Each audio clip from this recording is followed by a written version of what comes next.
Bonjour. Aujourd'hui, le croquis et le schéma de géographie sont devenus incontournables pour vos épreuves de géographie, même si l'épreuve elle-même n'est plus obligatoire au bac.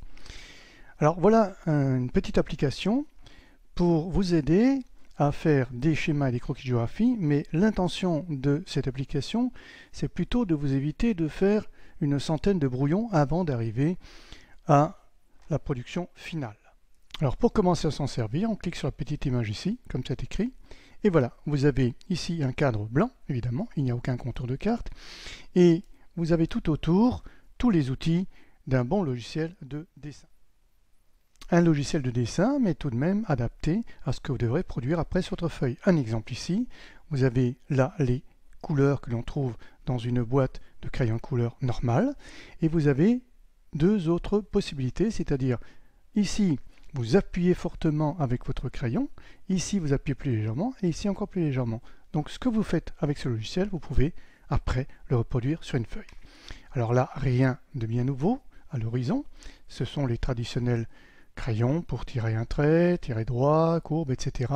La fameuse gomme, et bien sûr le pot de peinture pour remplir, sans oublier le texte pour écrire. Mais le véritable plus de cette application, c'est toute cette partie-là, en bas à droite. Qu'est-ce qu'elle a de particulier?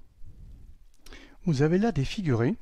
Vous me direz, il y en a dans beaucoup de logiciels, dans beaucoup d'applications, mais ces figurés-là correspondent exactement à ceux que vous trouvez sur le fameux nomographe ou minigraphe qui est disponible sur ce site. C'est-à-dire que là, vous passez de l'application au papier. Et avec un petit plus, vous avez non pas ici que des têtes de flèches comme sur le normographe, mais vous avez des flèches véritablement, regardez, vous tracez des flèches des plus grosses aux plus petites, bien entendu, avec différentes formes de flèches.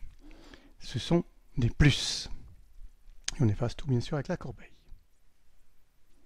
Alors vous me direz, bien que bien complet, question dessin, ce n'est pas très original. Si, regardez. Vous avez ici ce qu'on appelle la vraie carte, pour vous situer. Elle, c'est une carte de fond sur laquelle il est assez difficile de dessiner puisqu'il y a beaucoup d'écriture qui empêche le véritable dessin. C'est pour vous repérer. Vous me direz, qu'est-ce que je fais? Eh bien, je fais des choses très simples. Ici, je contourne de la carte réelle qui me permet de faire un schéma. Je peux tirer un trait, voilà. Je peux mettre de la couleur ici, et voilà. C'est tout fait. J'efface, bien sûr, ce n'est qu'un exemple. J'ai la même chose, je décoche, avec le contour schématique. Je peux faire exactement la même chose avec le contour schématique. Je refais, alors là j'ai mis la couleur extérieure, ça n'a pas de sens. Je trace un trait ici et je mets une couleur rouge à l'intérieur, par exemple. Voilà, exactement la même chose. Je peux passer de l'un à l'autre. Évidemment, en passant de l'un à l'autre, il y a soit un peu de couleur en trop, soit un peu de couleur en moins, puisque le schéma et la véritable carte se recoupent parfaitement, mais quand même pas au centimètre près. J'efface tout ça, c'est-à-dire uniquement ce que je viens de dessiner. J'ai mes contours, mais je n'ai pas que les contours de la carte ou du schéma, j'ai aussi la fameuse grille que vous connaissez, qui me permet de bien situer les éléments à mettre dessus. Alors je vous avais annoncé qu'il y a ici 3 tonalités différentes. Faisons un essai. On prend un trait bien sûr noir pour départager. Voilà, en 3 parties. Aucune importance que ça veut dire. Je prends par exemple l'orange. Voilà, l'orange que je vais décliner en dégradé. Pot de peinture, orange prononcé. Deuxième orange, c'est-à-dire si j'avais un crayon, j'appuierais un peu moins. Un orange moins appuyé. Et troisième, toujours avec le même crayon de couleur orange de ma boîte, encore moins appuyé, ça me donnerait ça. J'ai bien un dégradé d'orange avec une même couleur de base. Voilà l'originalité, c'est-à-dire que ce que vous dessinez avec cette application, vous pouvez le faire sur votre feuille. C'est ça son intérêt. Autre avantage, si je prends ici un figuré. Je vais prendre contour noir. Je peux bien sûr épaissir ou pas le trait. On va le laisser à 3 par exemple. Si je prends un cercle, voilà. Ce cercle-là, c'est le cercle numéro 20 sur le minigraphe. Si je le positionne ici, voilà à peu près New York, je peux reproduire sur ma feuille de papier le même cercle avec le minigraphe, le numéro 20. Et je peux bien sûr le mettre en couleur. Pour une ville, on avait dit ce mauve-là. Voilà, on complète. Ici, vous avez la ville de New York. Je peux l'écrire ou ne pas l'écrire. C'est un plus parce que tout ce que vous avez là comme figuré, vous les avez également sur le normographe Minigraph, ce qui vous permettra de faire sur le papier le véritable croquis, le véritable schéma, qui est la reproduction de ce que vous avez testé ici. Alors, l'avantage, vous l'avez bien compris, c'est qu'ici, je peux me tromper 2 fois, 4 fois, 6 fois.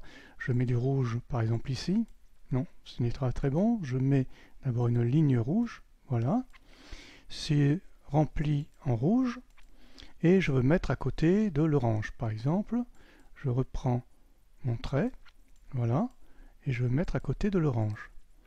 Si ces deux couleurs sont trop voyantes, je peux les remplacer par des couleurs atténuées. Le rouge atténué, ici, et donc forcément l'orange atténué à côté. J'ai toujours le même dégradé, mais pour un fond de carte, c'est plus agréable. Et là-dessus, je peux rajouter évidemment un cercle, par exemple, avec un contour noir, ici. Et celui-là, je peux le mettre en violet très prononcé, ce qui permet de bien voir la différence. Vous avez vu, si je reviens au premier modèle, c'est-à-dire en orange prononcé et en rouge prononcé, mon violet est moins expressif. C'est ça. Et il s'agit avec ce logiciel, avec cette application, de faire tous les essais possibles et imaginables. Vous avez toute la palette ici qui est possible pour une utilisation optimale, pour avoir à la fin un croquis, un schéma que vous allez reproduire sur papier. Voilà, merci pour votre attention.